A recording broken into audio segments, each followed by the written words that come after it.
So now I would like to invite author Saif to share his thoughts, inspirations, and perspective with us today. So let's give our undivided attention to him and let's clap one more time.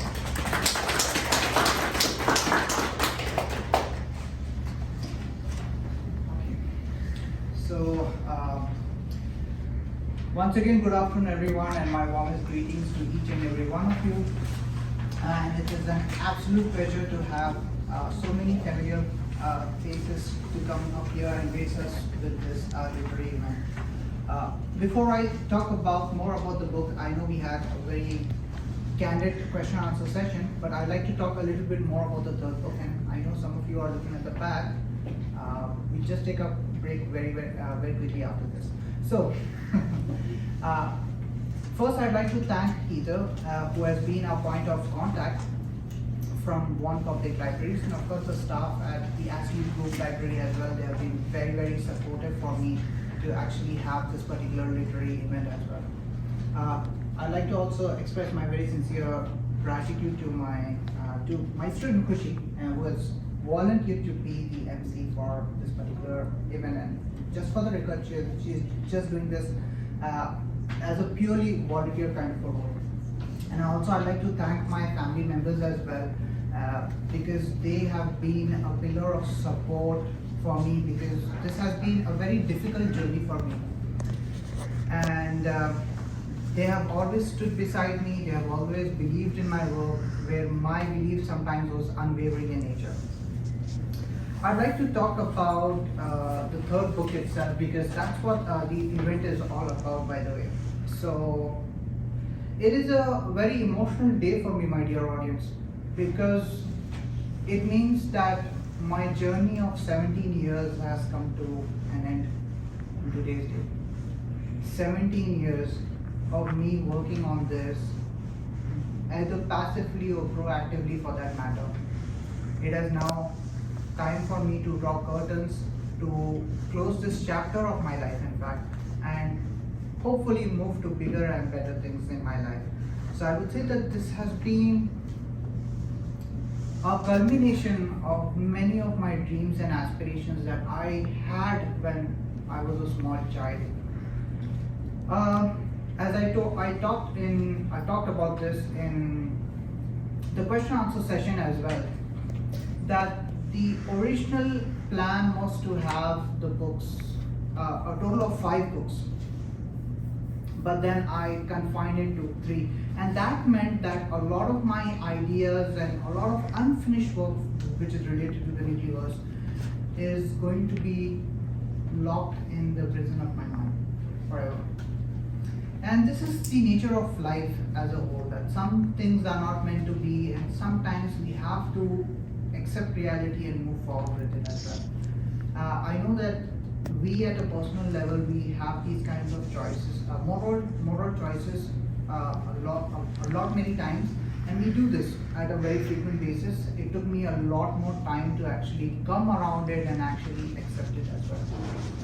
I would even say that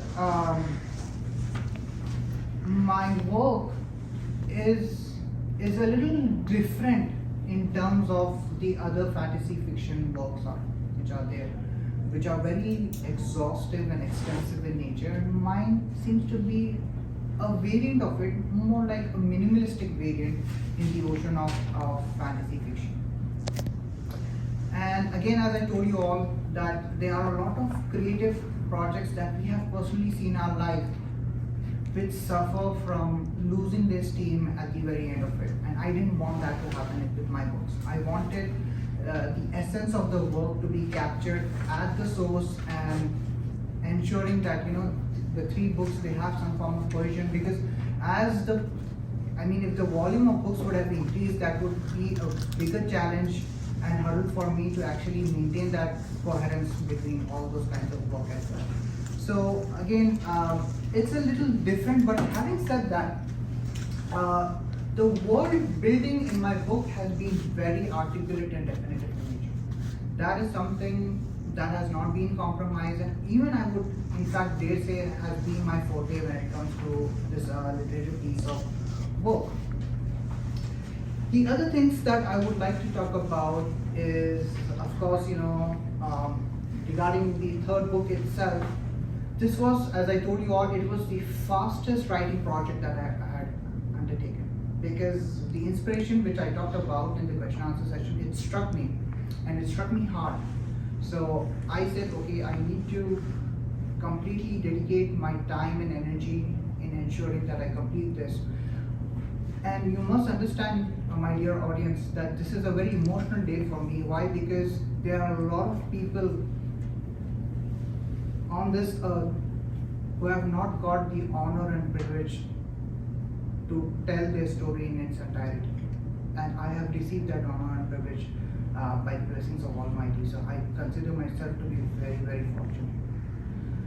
And again, as some of you do know, I had a career in project management.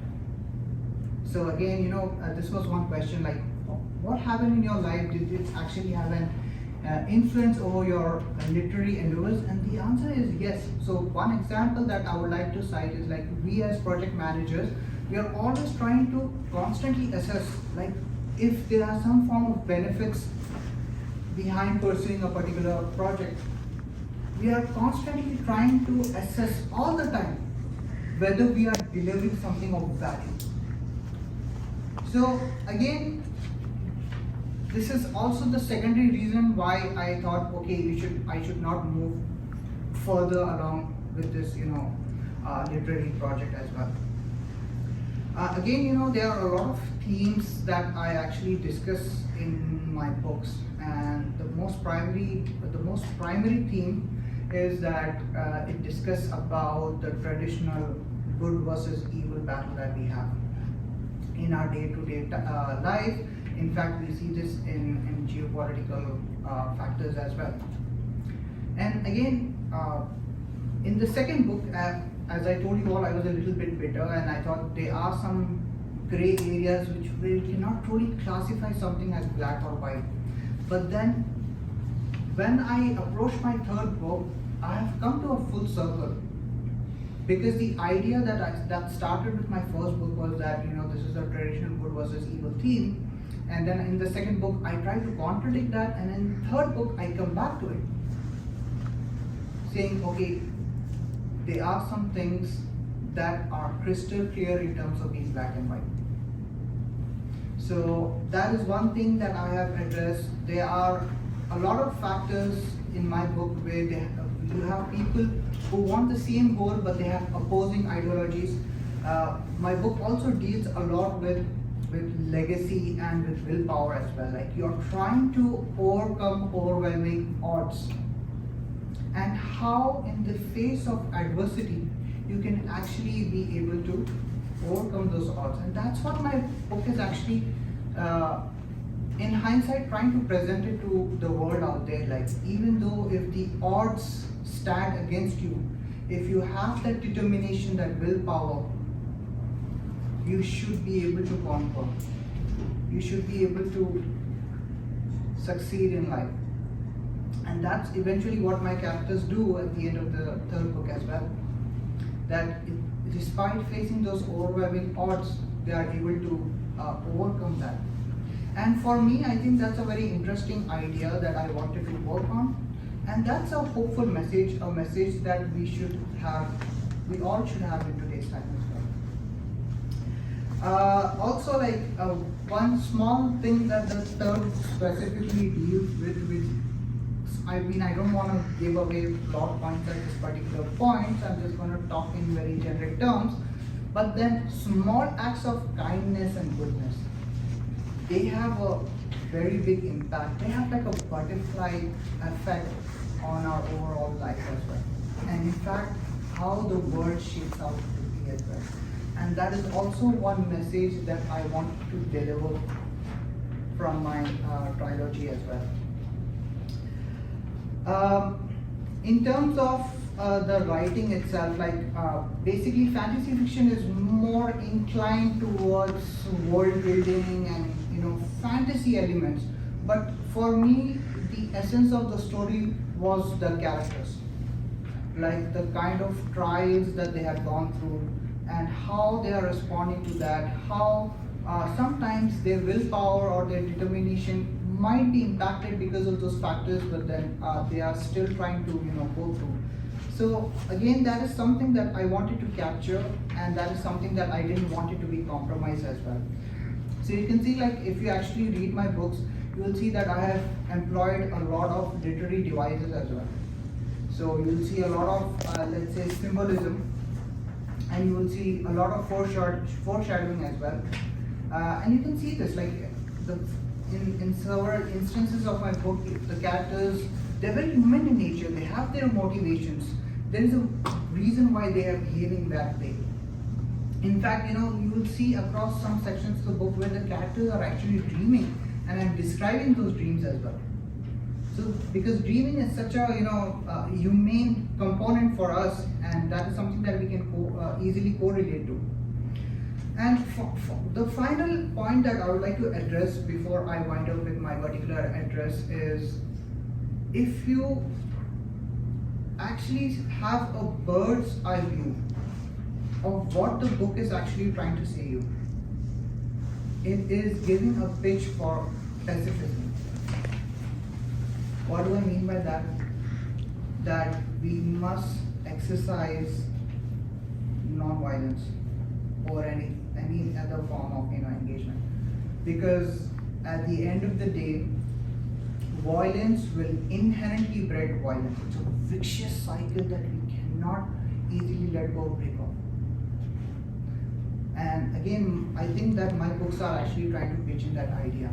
I know that there are the rarest of rare situations where something like self-defense is it's important, but the books are actually trying to be, I would say, a poster boy for pacifism or any form of violence that actually happens, because it's a very vicious cycle. And again, that's something that my books are actually trying to say as well. I want to go on and on about this, Kushi, yes, but then I think it's time for us to actually draw curtains in terms of my address as well as this series as well. So with that, I'd like to conclude my address, everyone. Wow, an author's insight is truly breathtaking. I'd like to say that it's not an end to a beautiful journey of 15 years, but like a beginning where the audience can behold this beautiful piece. Maybe it turns into a web series someday. And I'm sure it will, because you've given like your heart and soul into this, and we can see how beautiful it is. So it's just a beginning.